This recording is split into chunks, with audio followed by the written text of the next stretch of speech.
नमस्कार, capital TV में आपके साथ में फरहाद सदीकी। उपचुनाव लड़ने की तैयारी कर रही ममता दीदी अभी तक नंदीग्राम की हार नहीं भूली हैं। अब ममता दीदी को डर सता रहा है कि कहीं वो दोबारा ना हार जाएं। ममता दीदी का कहना है कि बीजेपी उनके खिलाफ षड्यंत्र रच रही है, जिस वजह से उन्हें दोबारा चुनाव लड़ना पड़ रहा है। देखिए रिपोर्ट।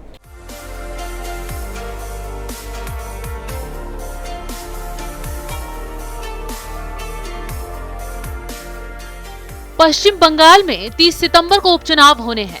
इसी सिलसिले में तृणमूल कांग्रेस और बीजेपी ने अपनी तैयारियां तेज कर दी हैं। लेकिन ममता दीदी अभी तक नंदीग्राम की हार नहीं भूल पा रही।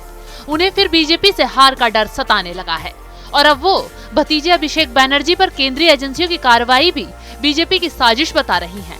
दीदी का कहना है कि उनके खिलाफ बीजेपी षड्यंत्र रच रही है, इसलिए जानबूझकर ऐसी कार्रवाई हो रही है। ममता बनर्जी ने अपने बयान में कहा कि उपचुनाव की तारीखों की घोषणा के बाद से ही केंद्रीय एजेंसियां तृणमूल कांग्रेस के नेताओं को समन भेज रही हैं। भारतीय जनता पार्टी के षड्यंत्र के कारण मुझे दोबारा उपचुनाव लड़ना पड़ रहा है। ममता बनर्जी भवानीपुर विधानसभा के छतेला में टीएमसी कार्यकर्ताओं को संबोधित कर रही थी। इसी दौरान उन्होंने नंदीग्राम में हुई उनकी हार का जिक्र किया। उन्होंने कहा कि केंद्र ने चुनावों में झूठ बोला, फिर भी मुझे हरा नहीं सके। नंदीग्राम में मुझ पर हमला साजिश थी। बंगाल में बाहर से आए गुंडों ने लोगों में भ्रम पैदा करने की कोशिश की। ममता दीदी भूल गईं कि बंगाल में हिंसा फैलाने वाले बाहरी नहीं बल्कि बंगाल और उनकी टीएमसी के ही गुंडे थे, जिन्होंने तमाशा किया, लोगों को निशाना बनाया। लेकिन अब ममता उपचुनाव लड़ने और सीएम की कुर्सी बचाने के लिए नई नौटंकी कर रही हैं। दरअसल ममता सीएम पद पर कायम रहने के लिए फिर उपचुनाव लड़ेंगी। भवानीपुर सीट से शोभन देव चट्टोपाध्याय जीते थे, जिन्होंने ममता बनर्जी के लिए सीट से इस्तीफा दे दिया।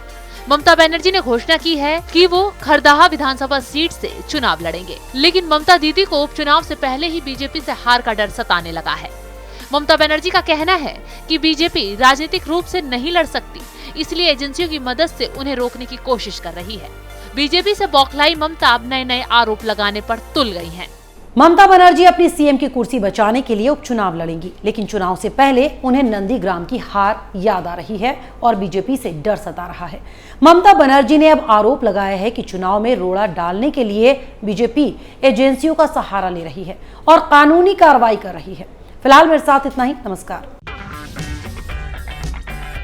अगर आपको हमारा वीडियो पसंद आया हो तो इसे लाइक करें, हमारे चैनल को सब्सक्राइब करें और हाँ, बेल आइकन दबाना ना भूलें ताकि आप तक हमारे वीडियो की नोटिफिकेशन पहुंचती रहे। आप अपना सुझाव हमें कमेंट बॉक्स में दे सकते हैं। हमारे साथ जुड़ने के लिए शुक्रिया।